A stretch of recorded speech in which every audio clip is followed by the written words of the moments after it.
Our hearts beat to the city streets. We began to feel the fire. Hello guys! Welcome back to my channel. Today, pag-uusapan natin ang isang topic na sobrang importante para sa mga pamilya, lalo na sa ating mga kababayan dito sa abroad. Bakit mahalaga matutong mag-drive ang ating mga asawa o misis? This is not just about convenience, pero may mas malalim pang reasons behind it. Kaya stay tuned hanggang dulo. Na-experience nyo na ba to yung tipong may emergency sa bahay, wala ka.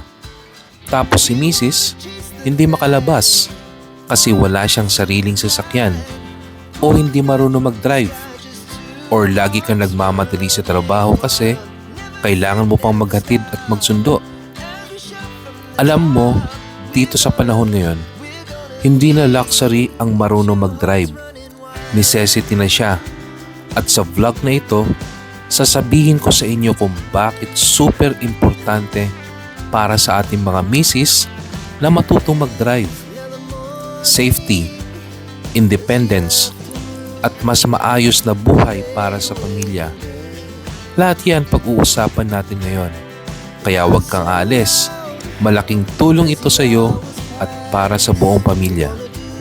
Kung ikaw ay isang husband na OFW o kahit sa Pilipinas, napansin mo na ba kung gaano kahirap para sa ating mga misis na umasa palagi sa public transport o sa atin kapag may mga errands? Kaya ngayong vlog, i-breakdown natin kung bakit napakahalaga for our wives to know how to drive. Number one reason is yung independence and empowerment. Kapag marunong mag-drive ang ating asawa, hindi na siya limited kung kailan lang tayo available. She can go anywhere, anytime. Whether it's grocery, bringing kids to school, o pag may emergency. Hindi lang convenience ito. This builds her confidence, her self-esteem, and her sense of freedom. Ang sarap sa feeling na kaya mo mag-decide kung saan ka pupunta without depending on someone. Pangalawang reason ay yung safety and emergencies. Imagine may nangyaring emergency sa gabi, tapos ikaw ay nasa trabaho o wala sa bahay. Kung marunong mag-drive ang misis mo, she can immediately bring your kids or herself sa hospital or somewhere safe. Seconds matter sa emergencies. Hindi na kailangan mag-antay ng taxi, Grab, o kapitbahay. This can literally save lives. Pangatlong reason is yung family and schedule management. Lalo na kung busy ka sa work, hindi lahat ng oras kaya mong maghatid sundo or mag-asikaso ng errands. Kapag marunong mag-drive si misis, mas organized ang buong household. May sariling galaw, kaya niya mag-adjust sa schedule ng mga bata, sa errands, at sa sarili niyang needs. Pang-apat, financial and time savings. Kung marunong mag-drive ang asawa mo, pwede nang gawin ang errands ng isang pasada na lang kaysa magbayad pa ng multiple trips sa taxi or delivery services. In the long run, mas tipid, mas efficient, at mas less stress sa lahat. Panglima, opportunities and skill development. Driving isn't just a skill for convenience. It can open doors. Pwede siyang magtrabaho. Pwede makapag-volunteer. or makapag-business kung marunong siyang mag-drive. In short, mas marami siyang pwedeng gawin na makakatulong sa family at sa sarili niya. Pang-anim, equality in partnership. Kung marunong mag-drive ang wife mo, hindi lang ikaw ang driver ng pamilya. It creates a sense of teamwork. Sa long drives, pwede kayo magpalitan. Mas healthy ang partnership kasi both of you contribute sa responsibility ng pamilya. Kaya mga kaibigan, kung iniisip nyo pa kung worth it ba na turuan o payagan ang misis nyo na mag-drive, the answer is yes. Hindi ito tungkol sa ego o sa pride natin bilang lalaki. This is about empowerment, safety, and partnership. Sa huli, strong and independent wife make a strong and happy family. So ayan mga kaibigan, nakita natin kung gaano kahalaga para sa ating mga misis ang matutong mag-drive.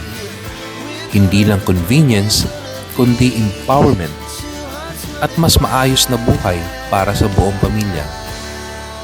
Tandaan natin, kapag marunong mag-drive si misis, hindi lang siya nagkakaroon ng bagong skill. Nagkakaroon tayo ng mas solid na partnership sa pamilya. Mas kaya natin magtulungan. Mas less ang stress at mas independent siya. Kaya kung may asawa ka o kapatid na babae na nag-iisip na matutong mag-drive, suportahan mo siya. Baka ito na ang best gift na maibibigay mo sa kanya at sa iyong pamilya. Kung nagustuhan mo ang video na ito, like and share mo para mas marami makaalam. At kung bago ka lang sa channel na to, subscribe na at i-click ang bell icon para updated ka sa mga real talk at tips para sa ating mga pamilya. Ako nga pala si Rudolph Uy, nagpapasalamat sa panonood. Kita-kits tayo sa susunod na vlog. Stay safe and God bless everyone. Salamat! Our hearts beat to the city streets. We began to feel the fire. We rise like tall buildings as the chemicals they take us higher. The night's young, it has just begun as she puts her hand in mine. We wanna chase the night, wanna dance to the light, pull the stars from the sky, just two hearts running wild. Never sleep, never stop, as we shout from the top. We're gonna be two hearts running wild.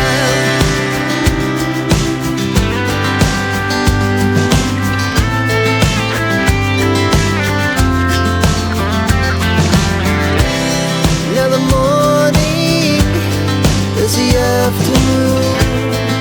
We lay awake in bed.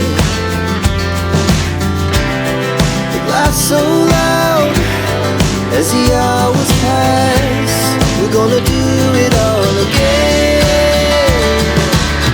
We wanna chase the night, wanna dance to the light, pull the stars from the sky, just two hearts running wild. Never sleep, never stop, as we shout from the top. We're gonna be, we're gonna be two hearts running wild.